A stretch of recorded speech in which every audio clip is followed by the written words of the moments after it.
Andrew Whitmore had spent 25 years turning a small machine shop into one of the largest engineering companies in the United States.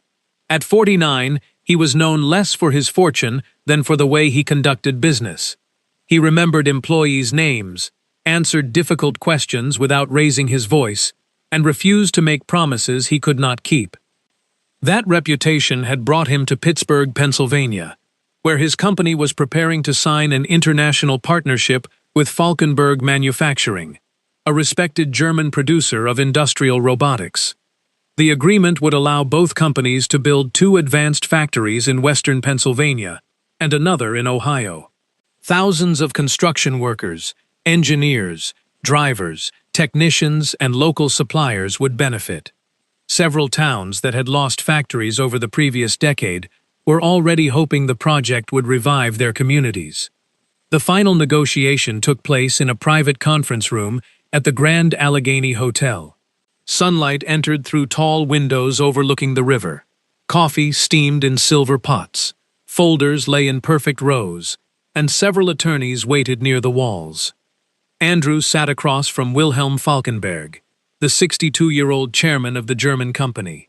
They had met many times and respected each other, but neither spoke the other's language well enough to negotiate technical details. Andrew relied on his chief interpreter, Martin Hale, a polished man in his early 40s, who had worked with him for nearly 6 years. Martin had attended private meetings, traveled on company aircraft, and translated negotiations throughout Europe.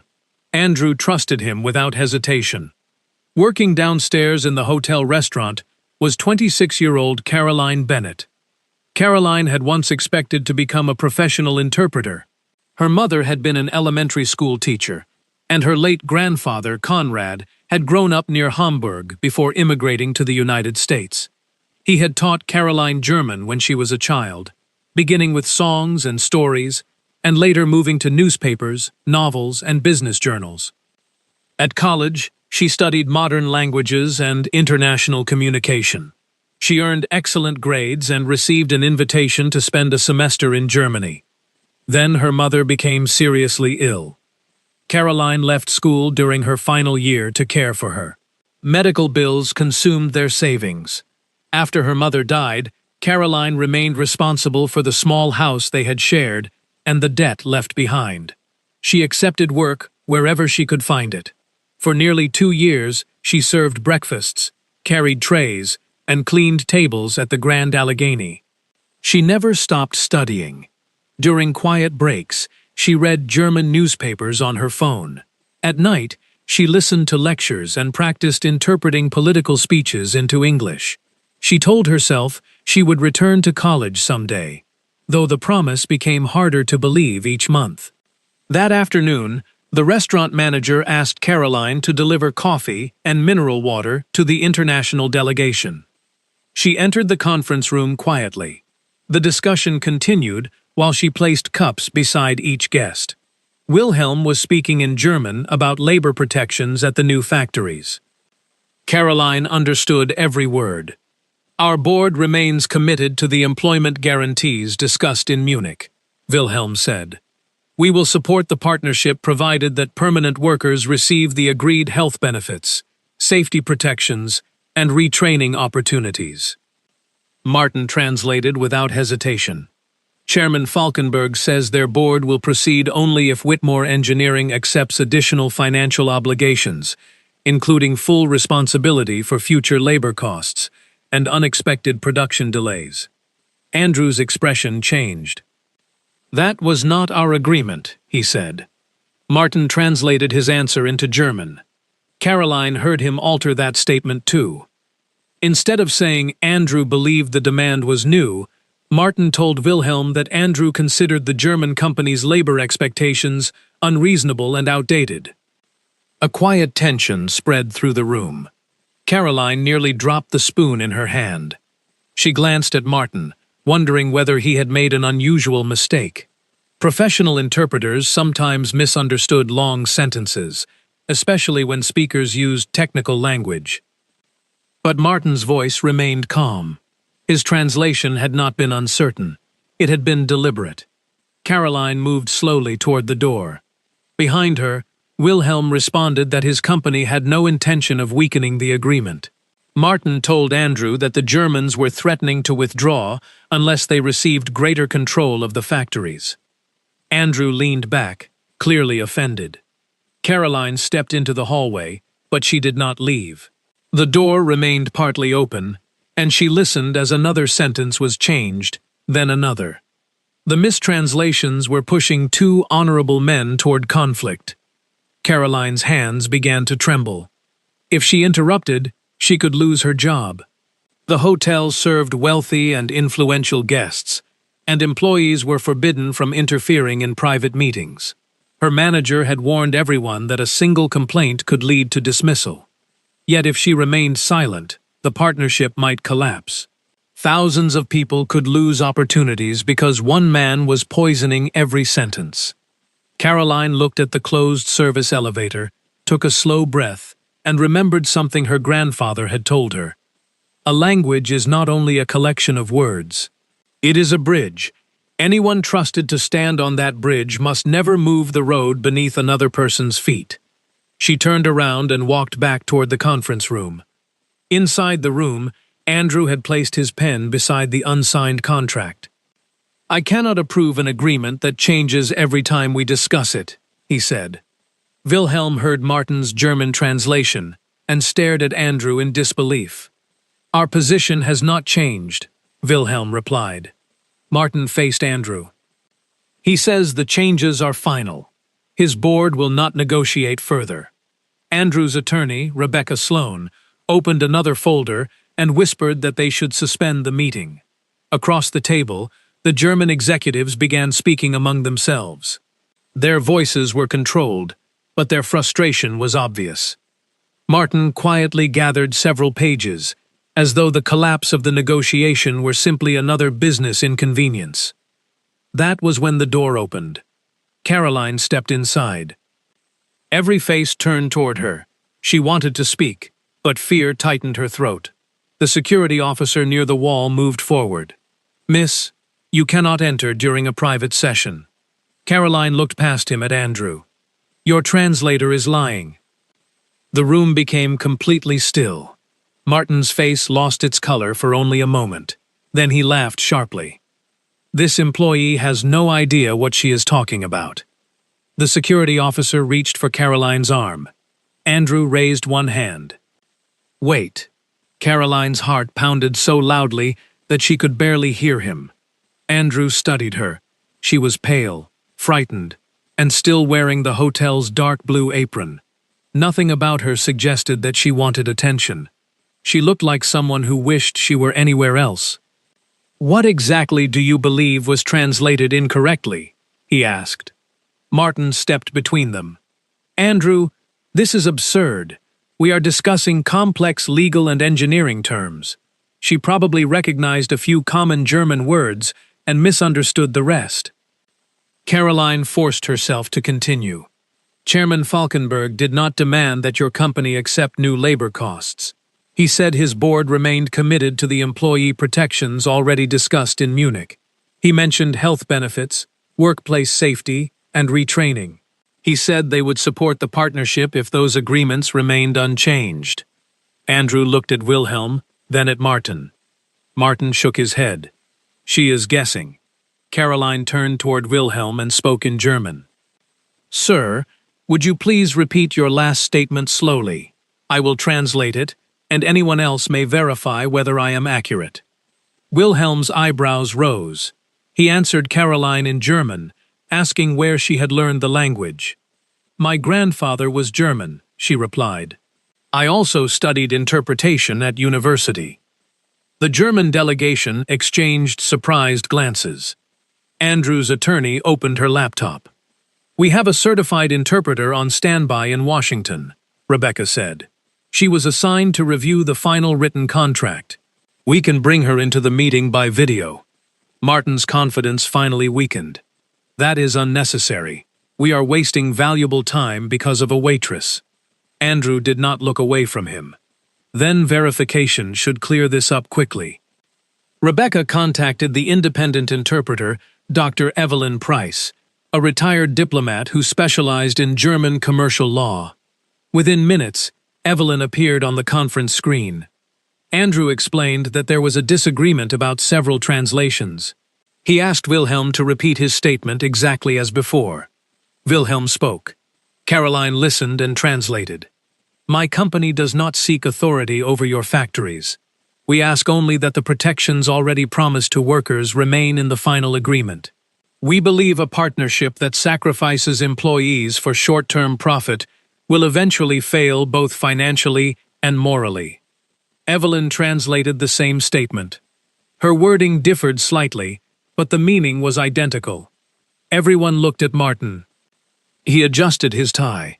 One sentence was misunderstood. The chairman spoke quickly. "And the room has poor acoustics." Caroline swallowed. It was not one sentence. Martin's eyes hardened. Andrew leaned forward. "How many?" "At least 7 since I entered with the coffee. Possibly more before that." Rebecca immediately began reviewing the meeting recording. The hotel had provided audio equipment for legal documentation, and every statement since the morning had been preserved. Wilhelm asked Caroline to explain another disputed exchange. She did. Evelyn confirmed her interpretation. Then another sentence was played. Martin had told Andrew that Falkenberg Manufacturing wanted majority control of the American facilities. In reality, Wilhelm had proposed an equal oversight committee with representatives from both companies and the local workforce. Another recording revealed that Martin had transformed a promise to share environmental technology into a demand for exclusive ownership of patents. A fourth showed him telling the German delegation that Andrew planned to replace union workers with temporary contractors, though Andrew had said the opposite. The room's frustration changed into alarm. This was no pattern of careless mistakes. Each false translation had created suspicion. Each one had moved the companies closer to abandoning the agreement. Martin walked toward the door. The security officer blocked his path. Andrew's voice remained quiet. "Sit down." For the first time that afternoon, Martin looked afraid. The meeting was suspended while hotel security and Andrew's corporate investigators were called. Martin surrendered his phone and laptop after Rebecca explained that destroying evidence would create additional legal consequences. Caroline stood near the wall, uncertain whether she was still needed. Andrew asked her to remain. "You heard the conversation that exposed this," he said. "We may need your statement." The restaurant manager arrived a few minutes later. His name was Dennis Cole, and he had supervised Caroline since her first week at the hotel. He entered with an angry expression, prepared to apologize for his employee's behavior. Then Rebecca quietly told him what had happened. Dennis looked from Caroline to Martin and seemed unable to speak. "You interrupted because you understood them?" he finally asked. Caroline nodded. "I knew it was against hotel policy." Dennis removed his glasses and rubbed his forehead. "Hotel policy does not require you to watch a crime happen." The comment brought a brief moment of relief to the tense room. Investigators copied Martin's devices, while Evelyn reviewed the recording with Caroline and the German delegation. The review took more than an hour. By the end, they identified over a dozen significant distortions. Some favored Andrew's company, while others favored Falkenberg Manufacturing. At first, that inconsistency confused everyone. Then Rebecca understood the purpose. "He was not helping one side," she said. "He was making each side believe the other was dishonest." Andrew looked at Martin. "Why?" Martin remained silent. The answer began to emerge from his messages. A competing corporation, Ormond Industrial Systems, had spent years attempting to enter the European robotics market. The Whitmore-Falkenberg partnership would make that far more difficult.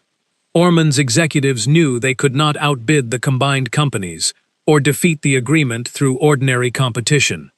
Instead, an intermediary contacted Martin. He had been promised several $1 million, a position overseas, and protection from prosecution if he quietly destroyed the relationship before the contract was signed. His task was not to mistranslate every sentence. That would have been discovered quickly. He was instructed to change only the most sensitive statements, especially those involving control, labor, intellectual property, and financial risk. For months, he had altered private conversations in small ways. Each change seemed believable, because international negotiations often involved disagreement. Andrew and Wilhelm had both sensed growing tension, but neither suspected the man they trusted to carry their words. Martin had also forwarded confidential documents to Ormond. The partnership was closer to collapse than anyone had realized. Federal authorities were contacted. Martin was escorted from the hotel while investigators prepared a broader case against the competing corporation. As the door closed behind him, Andrew felt no satisfaction. Betrayal by an enemy was painful, but betrayal by a trusted colleague carried a different weight. Martin had eaten at his home, met his family, and represented his voice in rooms where Andrew could not understand what was being said. Wilhelm walked around the table and offered his hand. "We were both deceived," he said through Evelyn. "The important question is what we do after learning the truth." Andrew shook his hand. "We begin again." The contract was set aside. Both legal teams agreed to review every paragraph using 2 independent interpreters. No one rushed. No one attempted to protect pride. Caroline was invited to sit near Evelyn during the review. At first, she resisted. "I am not certified," she said. "I should not take responsibility for legal language." Evelyn smiled. "That is the first thing a responsible interpreter says. Stay and observe." For the next several hours, Caroline listened as Evelyn and another interpreter compared terminology. When the German lawyers used a regional expression that Evelyn found unusual, Caroline quietly recognized it from her grandfather's speech. Her explanation helped clarify the sentence. Wilhelm asked her questions about American workplace culture. Andrew asked the German delegation to explain their training system in greater detail. Without Martin's interference, both sides discovered that many apparent disagreements had never existed. They also found real differences, but those differences could be discussed honestly. By early evening, the agreement had been corrected and expanded. It protected workers, divided authority fairly, preserved intellectual property rights, and created a scholarship program for students entering technical careers. Andrew signed first. Wilhelm signed next. No one applauded immediately. The moment felt too serious for celebration. Then Wilhelm stood and said in English, with a heavy accent, "Today, we did not only sign a contract, we repaired a bridge." Caroline lowered her eyes, thinking of her grandfather. Outside the hotel, the city lights reflected across the river. Workers in nearby towns had no idea how close the project had come to disappearing. They would never know that a young waitress carrying coffee had helped save it. After the delegation left, Caroline returned to the restaurant. The dinner service had already begun. She tied her apron, collected a tray, and started clearing a table beside the windows. Her hands still shook, but familiar work helped settle her thoughts. She expected Dennis to call her into his office. Even though he had defended her in the conference room, she had disrupted a private meeting, ignored security instructions, and spoken directly to one of the hotel's most important guests. Large hotels valued order. Caroline assumed the management company would decide that keeping her created too much risk. She was polishing a water glass when Andrew entered the restaurant. Without his attorneys and executives around him, he looked older. The confidence remained, but betrayal had left a visible weariness in his face. Caroline placed the glass down. "Mr. Whitmore, I am sorry about the way I entered. I did not know how else to stop the signing. You do not owe me an apology." He asked whether they could sit. Dennis guided them to a quiet table near the back. Andrew thanked Caroline, but she tried to dismiss what she had done. Dr. Price would have discovered the problem when she reviewed the written agreement. "Perhaps," Andrew said, But Martin was influencing the conversation, not only the document. We might have ended the meeting before she was called. Caroline looked at the table. I almost walked away. What made you return? She told him about her grandfather and his belief that interpreters stood on a bridge between people. She explained that he had lost relatives during the war because fear, propaganda, and deliberate lies had divided neighbors. He taught her that mistranslation was not always an innocent error. In the wrong hands, words could become weapons. Andrew listened without interrupting. When she finished, he asked why she was working at the hotel instead of interpreting professionally. Caroline hesitated. She disliked explaining her life to strangers, because sympathy often made her feel smaller. Still, Andrew had trusted her in the conference room. She told him about leaving college to care for her mother, the medical debt, and the tuition she could no longer afford. She admitted that she continued studying alone, but had begun to believe her career had passed beyond reach. How much of your degree remains? 2 semesters, along with the certification examinations. Andrew nodded slowly. His charitable foundation funded engineering scholarships, community colleges, and workforce training. It had never supported language studies, but the day had shown him how much depended on people who could carry meaning accurately between cultures. I would like the foundation to pay for your remaining education, he said. Caroline stared at him. I cannot accept that as payment for what happened. It is not payment. It feels like a reward. No, Andrew said. A reward would be a check given, because you helped me once. This would be an investment in work you could do for thousands of people over many years. Caroline still looked uncertain. Andrew continued. You protected a partnership because you believed truth mattered, even when no one had given you authority. Education will not create that character in you. You already have it. Education will give it a place to serve. Dennis stood several feet away, pretending to inspect a reservation book. His eyes had filled with tears. Caroline asked for time to think. Andrew smiled. Take all the time you need. The offer will remain. Later that night, she returned to the small house she had shared with her mother. Unopened bills sat beside the kitchen sink. Her college textbooks remained in boxes in the spare room. She opened one and found a handwritten note from her mother. You did not abandon your dream. You paused it to love someone. A dream built on love can wait without dying. Caroline sat on the floor for a long time. The following morning, she called Andrew's foundation. She accepted the scholarship under one condition.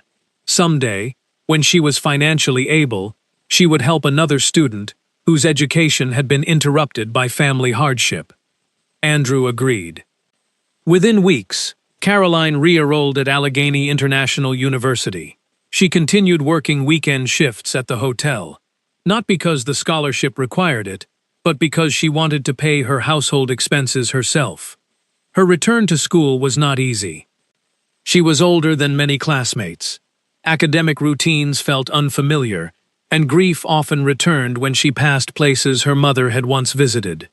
Yet she carried something she had not possessed during her first years at university. She knew exactly why her work mattered. Professor Samuel Reed became Caroline's most demanding mentor. He was a former diplomatic interpreter with a soft voice and unforgiving standards. On her first day in his advanced course, he played a complicated German statement and asked Caroline to interpret it without notes. She translated the meaning accurately but improved the speaker's awkward phrasing. Professor Reed stopped her. You made him sound wiser than he sounded. I was trying to make the sentence clear. Clarity is not permission to replace a person's voice with your own. The criticism embarrassed her, but she understood its importance. Martin had committed an extreme betrayal, yet smaller violations could begin with the belief that an interpreter knew what a speaker should have said. Professor Reed taught his students to preserve uncertainty, hesitation, humor, anger, and even mistakes. Their duty was not to make people impressive, it was to make them understood. Caroline studied contract law, engineering vocabulary, ethics, and simultaneous interpretation. She practiced until headaches forced her to stop. She recorded herself, examined every error, and began again. Evelyn Price visited the university several times as a guest lecturer. She remembered Caroline and became another mentor. "Courage brought you into that conference room," Evelyn told her. "Discipline will determine whether people can trust you in the next one." Caroline graduated with distinction and passed her certification examinations. At the ceremony, Dennis sat beside Andrew and Rebecca. Professor Reed presented Caroline with an award for excellence in interpretation ethics. After graduation, Andrew offered her a position at Whitmore Engineering. She declined. "I am grateful," she said, "but I do not want my career to depend on the man whose scholarship paid for my education." Andrew was pleased rather than offended. "That may be the best reason anyone has ever given me for refusing a job." Caroline joined an independent interpretation agency in Washington. Her first assignments were modest: training seminars, medical equipment demonstrations, and regional business meetings. During one early conference, a senior executive complained that she translated too slowly. Caroline calmly explained that the speaker had used an ambiguous term and that accuracy required clarification. The executive threatened to request another interpreter. Her supervisor supported her. The clarification revealed that the company had confused two safety standards. Correcting the mistake prevented expensive equipment from being installed incorrectly.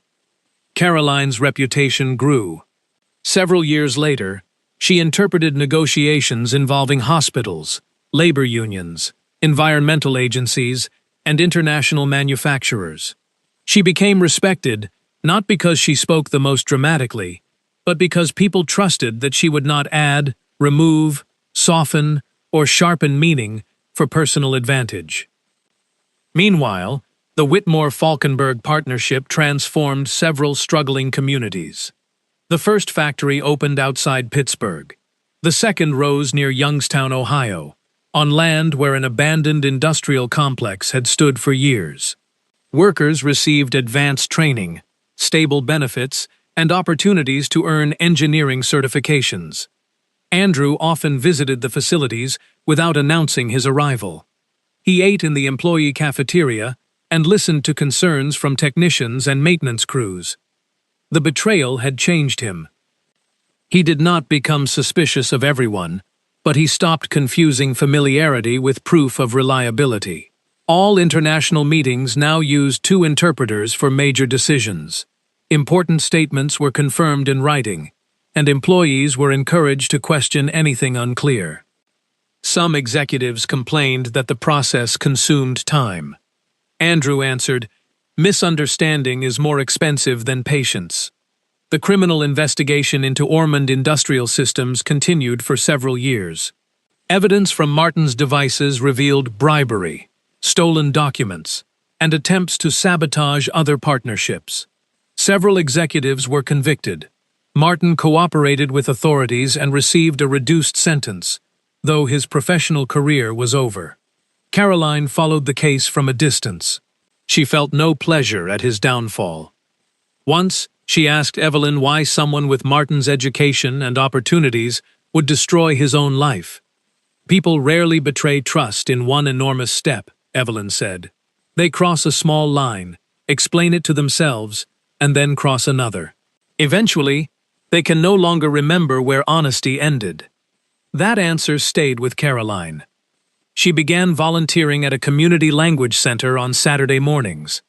Many students were immigrants preparing for job interviews or citizenship examinations. Others were young people who hoped to become interpreters but could not afford private training. One student, Sofia Ramirez, had left college to care for her younger brothers after their father disappeared. Caroline recognized the exhaustion behind Sofia's determination. She helped Sofia apply for assistance through Andrew's foundation. The promise Caroline had made years earlier was beginning to take shape. Nearly 8 years after the hotel meeting, Caroline returned to Pittsburgh for the opening of the Whitmore-Falkenberg Institute for Language and Industrial Cooperation. The institute occupied a renovated brick building near the river. It offered technical language courses, ethics training, apprenticeships, and scholarships for students whose education had been interrupted by illness, poverty, military service, or family responsibility. Andrew and Wilhelm had funded the project together. Caroline had helped design the interpreter training program, but she refused to let the institute carry her name. She argued that it should represent a shared mission, rather than one person's story. On opening day, the main hall filled with business leaders, factory workers, teachers, students, and families. Large windows faced the same river Caroline had seen from the hotel years earlier. Sophia stood among the first group of scholarship recipients. She had returned to college and planned to specialize in Spanish, English, and German medical interpretation. Dennis, now retired from hotel management, attended with his wife. Professor Reed sat in the front row beside Evelyn. Wilhelm spoke first. His English had improved, though he still preferred an interpreter for formal remarks. Caroline translated beside him. He described the day the partnership nearly collapsed and praised the unknown hotel employee who had prevented distrust from becoming permanent. Then Andrew approached the podium. He did not speak about revenue, factories, or awards. He spoke about listening. For much of my career, he said, I believed leadership meant being the person with the best information. That afternoon taught me something different.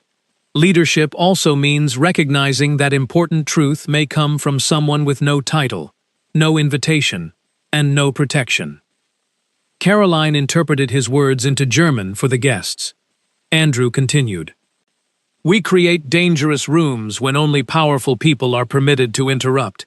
Every institution needs a way for the quietest person to say, something is wrong, without being punished for caring.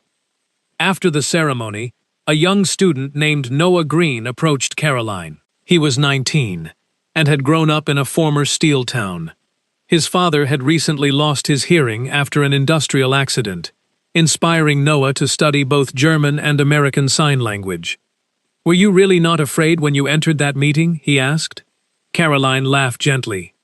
I was terrified. But everyone tells the story as though you knew exactly what to do. Stories become cleaner after many years. Real courage is usually messy. Your hands shake. Your voice sounds wrong. You imagine every possible consequence. Then how did you do it? I decided that fear could come with me, but it could not make the decision. Noah considered her answer. My father says people did not listen when he first reported that the machine was unsafe. Caroline looked toward the factory workers gathered nearby. Then your father understands why this institute exists. During the following months, Caroline taught a seminar called The Weight of Another Person's Words. She used fictional case studies rather than the hotel incident. Students examined situations where interpreters faced pressure from executives, government officials, doctors, relatives, and attorneys. She taught them that accuracy was not passive. It required preparation, humility, and the courage to admit uncertainty. One afternoon, Noah asked whether an interpreter should ever refuse to translate. Caroline answered that refusal could be necessary if someone demanded intentional deception, asked the interpreter to conceal a conflict of interest, or placed another person in immediate danger. But we must be careful, she added. We are not judges of every speaker.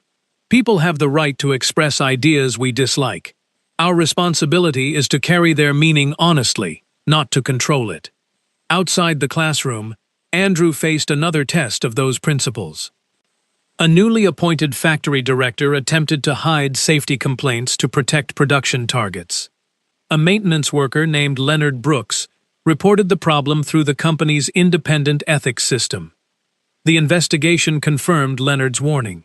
Production was stopped for several days, and damaged equipment was replaced before anyone was injured. Some board members complained about the financial loss.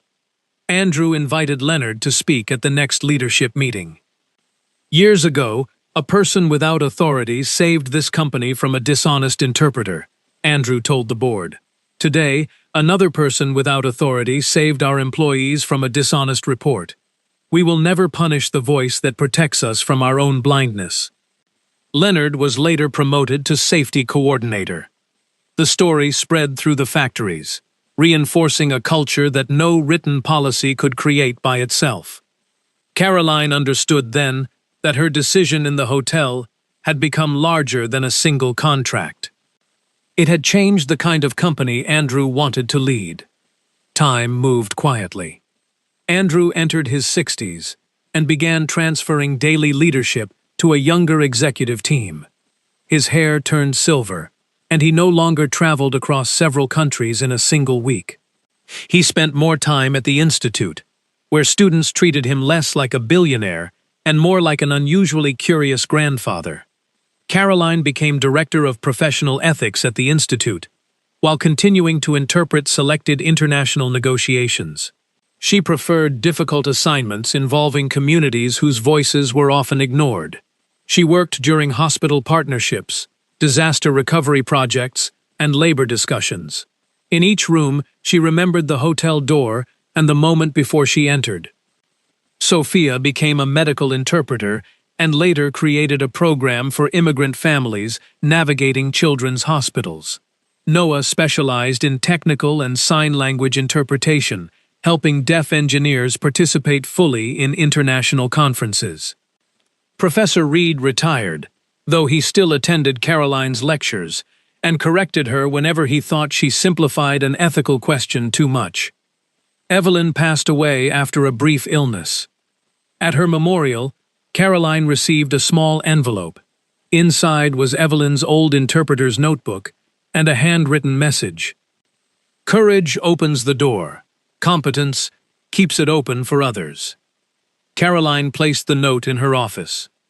The partnership between Whitmore Engineering and Falkenberg Manufacturing survived economic downturns, political disputes, and changes in technology. Not every year was profitable. Not every negotiation was friendly. Yet the companies continued because their relationship had been rebuilt around verification rather than assumption. On the 20th anniversary of the agreement, Andrew and Wilhelm returned to the Grand Allegheny Hotel. The conference room had been renovated, but the windows still overlooked the river. The original table had been replaced. The service door through which Caroline had entered remained in the same place. The hotel organized a private dinner for former participants and institute graduates. Dennis attended in a wheelchair, cheerful and stubbornly independent.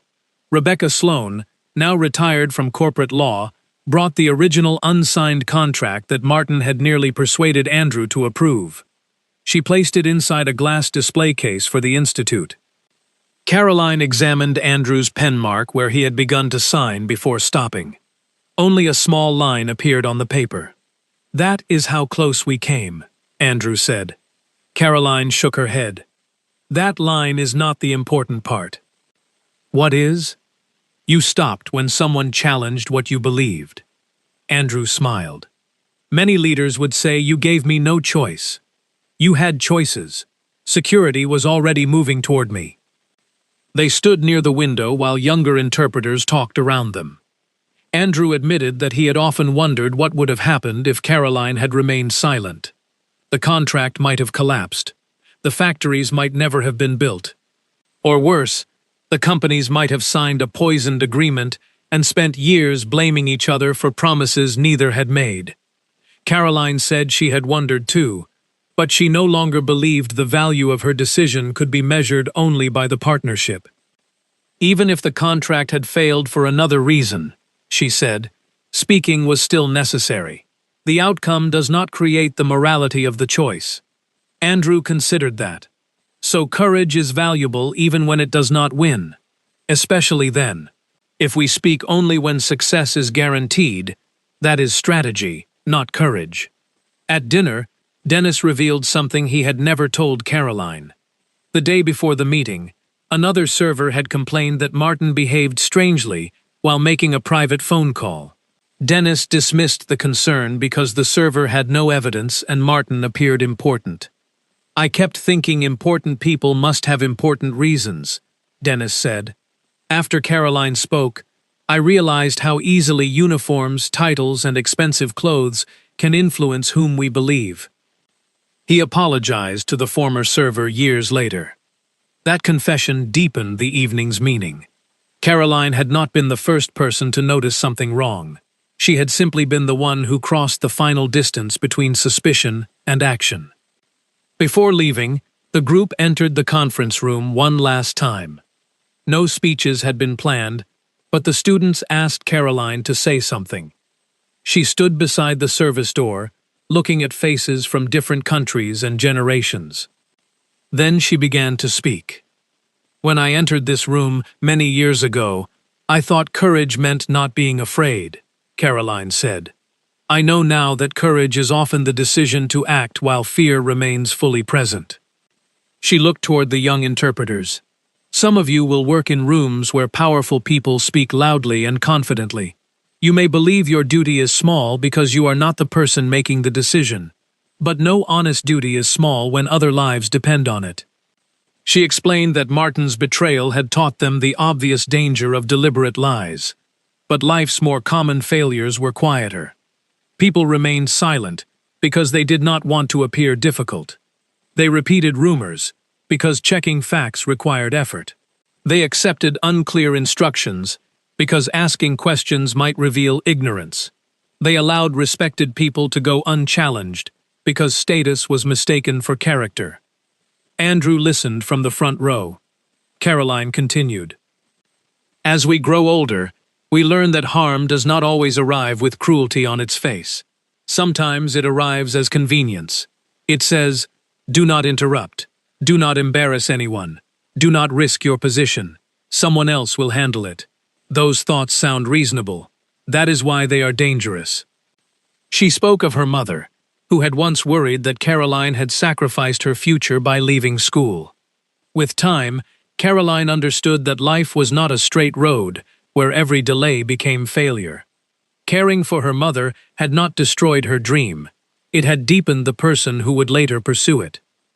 Many adults carry regret because their lives did not unfold according to the schedule they imagined when they were young, she said.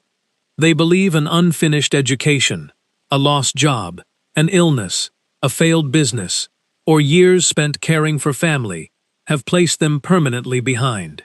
But a meaningful life is not measured by arriving first.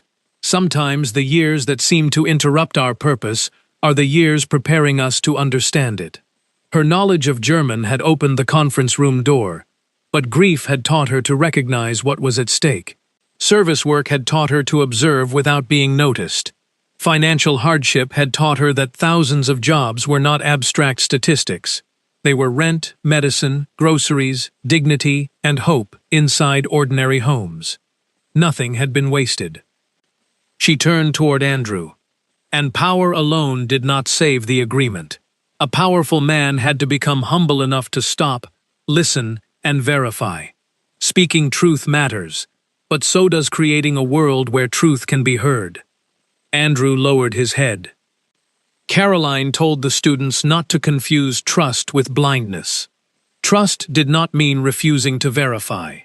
Honest verification protected good people as much as it exposed dishonest ones. Questions asked respectfully were not insults. Admitting uncertainty was not weakness. Slowing down to understand another person was not wasted time. She also warned them against believing that one courageous act made a person permanently brave. Every day gives us smaller choices, whether to correct a false story, whether to admit an error before it grows, whether to defend someone who is absent, whether to listen to a worker, a child, a stranger, or an elderly person whom others overlook. Character is not stored from one heroic moment, it is renewed through ordinary decisions. The room remained silent. Caroline looked at the service door behind her. Years earlier, she had believed that door separated two worlds, the people who carried trays and the people who shaped industries. She now understood that dignity did not recognize such divisions. A job title described responsibility, not human worth. Wisdom could wear an expensive suit, a factory helmet, a nursing uniform, or a waitress's apron. No one in this room will always have influence, she said. Age changes us. Careers end. Wealth moves from one hand to another. Recognition fades. What remains is the effect our choices had on people who may never know our names. She thought of workers who had built homes with wages from the new factories, patients helped by Sophia, engineers represented by Noah, and families who would never hear how close a partnership had come to destruction. That was the quiet nature of goodness. Its greatest results were often invisible to the person who began them. When the moment comes, Caroline concluded, you may not feel ready. Your voice may shake. You may stand alone. Speak carefully anyway. Listen humbly anyway. Tell the truth without cruelty, and receive it without pride. A single honest voice cannot solve every problem, but it can prevent a lie from becoming the foundation on which many lives are built. Andrew rose slowly, followed by Wilhelm, Dennis, Rebecca, and the students. No one applauded at first. They simply stood together in the room where mistrust had once nearly won. Then Andrew began to clap. The sound spread until it filled the room, passed through the open service door, and echoed down the hallway. Caroline smiled, not because she believed the applause belonged to her, but because the truth that once entered through that door was still moving forward through others.